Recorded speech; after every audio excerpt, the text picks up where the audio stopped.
الحمدللہ رب العالمین والصلاة والسلام علی سید المرسلین اما بعد۔ پچھلی ویڈیو میں ہم نے اذان دینے کے متعلق احکام سنے۔ آج ہم نماز کے متعلق احکام سنتے ہیں اور احادیث مصطفیٰ سنتے ہیں کہ حضور علیہ الصلوۃ والسلام نے ہمیں نماز پڑھنے کا کیسے حکم ارشاد فرمایا۔ بخاری اور مسلم حضرت ابو ہریرہ رضی اللہ تعالیٰ عنہ سے راوی کہ ایک شخص مسجد میں حاضر ہوئے اور رسول پاک صلی اللہ علیہ وسلم مسجد کی ایک جانب میں تشریف فرما تھے۔ انہوں نے نماز پڑھی، پھر خدمت اقدس میں حاضر ہو کر سلام عرض کیا۔ فرمایا وعلیک السلام، جاؤ نماز پڑھو کہ تمہاری نماز نہ ہوئی۔ وہ گئے اور نماز پڑھی، پھر حاضر ہو کر سلام عرض کیا۔ فرمایا وعلیک السلام، جاؤ نماز پڑھو تمہاری نماز نہ ہوئی۔ تیسری بار یا اس کے بعد عرض کی یا رسول اللہ صلی اللہ علیہ وسلم مجھے تعلیم ارشاد فرمائیے۔ ارشاد فرمایا جب نماز کو کھڑے ہونا چاہو تو کامل وضو کرو، پھر قبلہ کی طرف منہ کر کے اللہ اکبر کہو، پھر قرآن پڑھو جتنا میسر آئے، پھر رکوع کرو یہاں تک کہ رکوع میں تمہیں اطمینان ہو، پھر اٹھو یہاں تک کہ سیدھے کھڑے ہو جاؤ، پھر سجدہ کرو یہاں تک کہ سجدے میں اطمینان ہو جائے، پھر اٹھو یہاں تک کہ بیٹھنے میں اطمینان ہو، پھر سجدہ کرو یہاں تک کہ سجدہ میں اطمینان ہو جائے، پھر اٹھو اور سیدھے کھڑے ہو جاؤ، پھر اسی طرح پوری نماز کرو۔ صحیح مسلم میں ام المومنین عائشہ صدیقہ رضی اللہ تعالی عنہا سے مروی کہ رسول پاک صلی اللہ علیہ وسلم اللہ اکبر سے نماز شروع کرتے اور الحمدللہ رب العالمین سے قرات، اور جب رکوع کرتے سر کو نہ اٹھائے ہوتے نہ جھکائے بلکہ متوسط حالت میں رکھتے، اور جب رکوع سے سر اٹھاتے تو سجدہ کو نہ جاتے تا وقت یہ کہ سیدھے کھڑے نہ ہو لیں، اور سجدہ سے اٹھ کر سجدہ نہ کرتے تا وقت یہ کہ سیدھے بیٹھ نہ لیں، اور ہر 2 رکعت پر التحیات پڑھتے اور بایاں پاؤں بچھاتے اور دایاں کھڑا رکھتے، اور شیطان کی طرح بیٹھنے سے منع فرماتے اور درندوں کی طرح کلائیاں بچھانے سے منع فرماتے، یعنی سجدے میں مردوں کو منع فرماتے کہ کلائیاں بالکل زمین کے اوپر لگا دو یا بالکل ساتھ ملا لو، ایسے نہیں بلکہ کھل کر سجدہ کرو، اور سلام کے ساتھ نماز ختم کرتے۔ صحیح بخاری شریف میں سہل بن سعد رضی اللہ تعالیٰ سے مروی کہ لوگوں کو حکم کیا جاتا کہ نماز میں مرد دایاں ہاتھ بائیں کلائی پر رکھیں، سیدھا ہاتھ الٹی کلائی پر رکھیں۔ امام احمد ابو ہریرہ رضی اللہ تعالیٰ سے راوی کہ حضور علیہ الصلوۃ والسلام نے ہم کو نماز پڑھائی، اور پچھلی صف میں ایک شخص تھا جس نے نماز میں کچھ کمی کی۔ جب سلام پھیرا تو اسے پکارا، اے فلاں تو اللہ سے نہیں ڈرتا؟ کیا تو نہیں دیکھتا کہ کیسے نماز پڑھتا ہے؟ تم یہ گمان کرتے ہو کہ جو تم کرتے ہو اس میں سے کچھ مجھ پر پوشیدہ ہے؟ خدا کی قسم میں پیچھے سے ویسا ہی دیکھتا ہوں جیسا سامنے سے۔ یہ حضور علیہ السلام کی شان ہے کہ آپ علیہ الصلوۃ والسلام پیچھے سے بھی، یعنی اپنے کمر کے پیچھے سے بھی ویسا ہی دیکھتے جیسا سامنے سے کسی کو دیکھا جاتا ہے۔ یہ حضور علیہ الصلوۃ والسلام کے معجزات میں سے ایک معجزہ ہے اور خصوصیات میں سے ایک خصوصیت ہے۔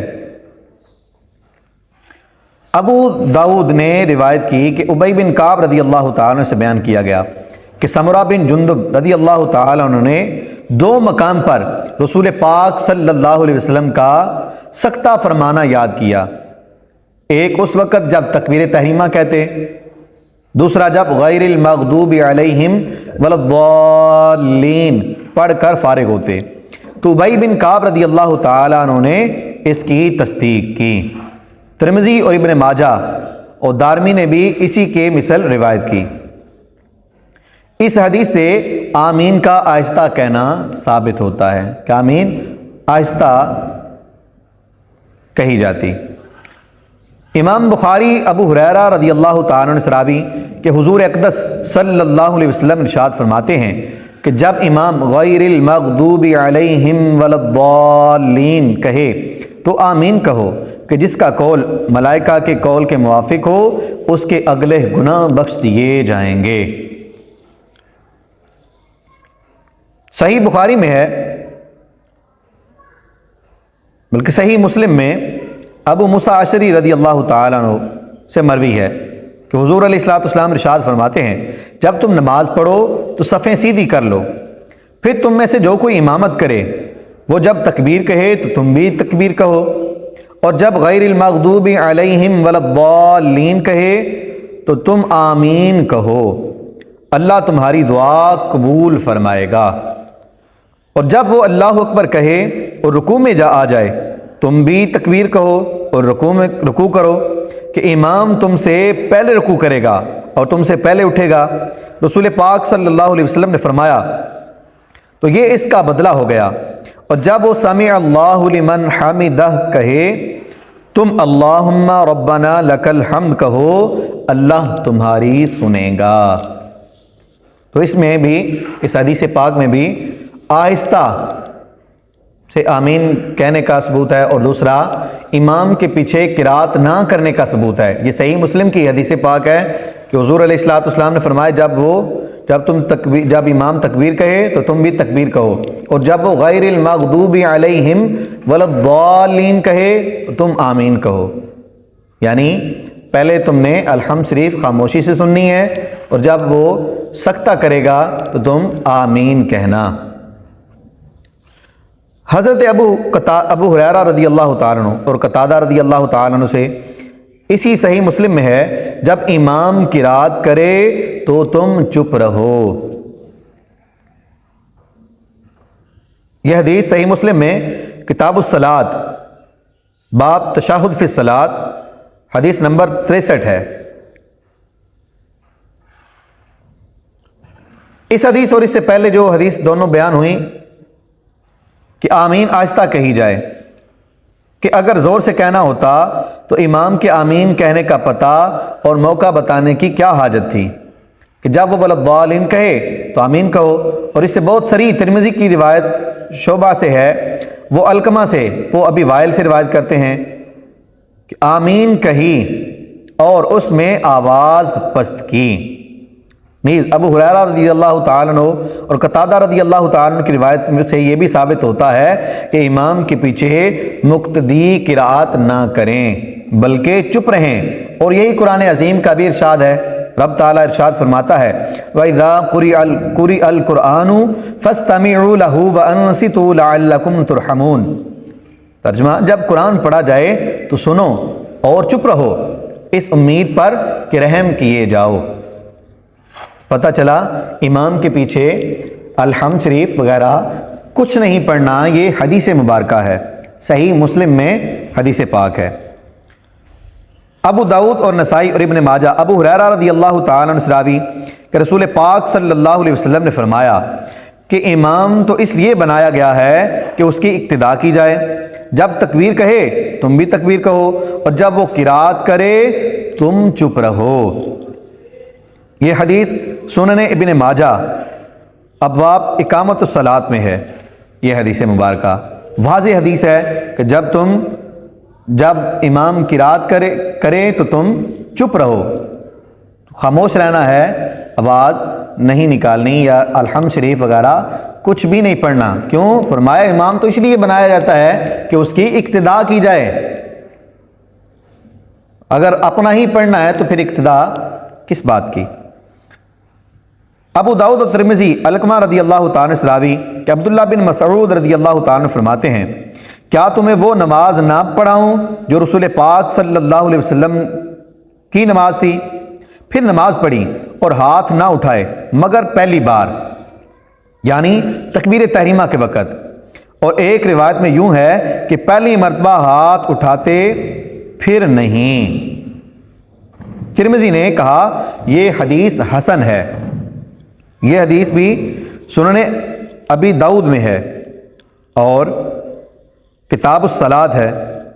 یہاں پر ذکر کیا گیا ہے کہ رفع یدین نہیں مگر تکبیر تحریمہ میں، تو جو بھی اہل سنت کا موقف ہے وہ الحمدللہ احادیث سے، سنت مصطفیٰ سے اور صحابہ کرام علیہم رضوان کے جو عمل ہیں ان کے مطابق ہے۔ جو ہم رفع یدین نہیں کرتے یہ ان احادیث سے ثابت ہے، اور منع کیا گیا ہے کہ اب رفع یدین نہیں کرنا۔ اگلی حدیث سنتے ہیں۔ دارقطنی اور ابن عدی کی روایت انہی سے ہے کہ عبداللہ بن مسعود رضی اللہ تعالیٰ فرماتے ہیں میں نے رسول پاک صلی اللہ علیہ وسلم اور ابو بکر اور عمر رضی اللہ تعالیٰ عنہما کے ساتھ نماز پڑھی تو ان حضرات نے ہاتھ نہ اٹھائے مگر نماز شروع کرتے ہوئے، یعنی صرف تکبیر تحریمہ جب کہی اس وقت ہاتھ اٹھائے، اس کے علاوہ انہوں نے نماز کے اندر ہاتھ نہیں اٹھائے۔ تو پتہ چلا کہ رفع یدین نہیں، نہ نبی پاک علیہ الصلوۃ والسلام نے کیا بعد میں، اور نہ ہی حضرت ابو بکر صدیق نے، نہ ہی حضرت عمر رضی اللہ تعالیٰ عنہ نے کیا، اور نہ ہی حضرت عبداللہ بن مسعود رضی اللہ تعالیٰ عنہ رفع یدین کرتے ہیں۔ مسلم اور احمد جابر بن سمرہ رضی اللہ تعالیٰ عنہ سے راوی کہ فرماتے ہیں نبی پاک علیہ الصلوۃ والسلام یہ کیا بات ہے کہ تمہیں ہاتھ اٹھاتے دیکھتا ہوں جیسے چنچل گھوڑے کی دمیں، نماز میں سکون کے ساتھ رہو۔ کتنی واضح حدیث ہے، اور حدیث بھی مسلم شریف کی حدیث ہے، حدیث پاک ہے، کتاب الصلاۃ ہے، باب ہے امر بالسکون فی الصلاۃ۔ یہ نماز کے بارے میں بتایا گیا کہ جب تم نماز پڑھو تو ہاتھوں کو بار بار اٹھانا نہیں ہے، بار بار رفع یدین نہیں کرنا، بس ایک دفعہ تکبیر تحریمہ میں کہہ لیا، ہاتھ اٹھا لیا، اب دوبارہ ہاتھ اٹھانے کی ضرورت نہیں۔ کیا فرمایا؟ نماز میں سکون سے رہو، تو اس لیے سکون سے رہنا چاہیے۔ الحمدللہ اہل سنت و جماعت اسی پر عمل کرتے ہیں۔ ابو داؤد اور امام احمد نے علی رضی اللہ تعالیٰ سے روایت کی کہ سنت سے ہے کہ نماز میں ہاتھ پر ہاتھ ناف کے نیچے رکھے جائیں۔ حضرت علی رضی اللہ تعالیٰ سے یہ روایت کی ہے کہ نماز کے اندر ناف کے نیچے، ہاتھ کے اوپر ہاتھ، اور ہاتھ کہاں پر ہونا چاہیے؟ ناف کے نیچے۔ یہ بھی حدیث سنن ابی داؤد میں ہے، اور یہ کتاب سیاستہ میں ہے۔ تو الحمدللہ اہل سنت و جماعت جو بھی کام کرتے ہیں وہ احادیث اور قرآن کی روشنی میں اور صحابہ کرام علیہم رضوان کے عمل کے مطابق کرتے ہیں۔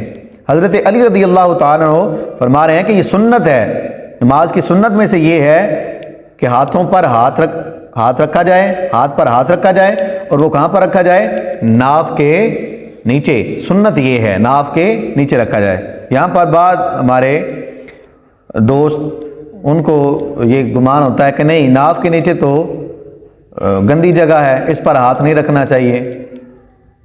انسان کے بدن میں کوئی بھی جگہ گندی نہیں ہے، اگر گندی ہوتی تو پھر تو نماز ہی ہم نہیں پڑھ سکتے تھے۔ نماز کے اندر گندی چیز اٹھا کر کوئی نماز پڑھے گا تو اس کی نماز کہاں پر ہوگی؟ نماز تو نہیں ہوگی۔ تو کوئی بھی جسم کا کوئی بھی حصہ ناپاک نہیں ہے، گندا نہیں ہے، جب تک اس کو گندا کیا نہ جائے۔ ہاں اس کو ناپاک کر لیا ہے تو پھر وہ علیحدہ بات ہے، لیکن اگر ناپاک نہیں کیا تو سارے کا سارا بدن اگر پاک ہے تو ہم سارے بدن کے ساتھ نماز پڑھتے ہیں۔ تو ہاتھ کہاں پر رکھنا ہے؟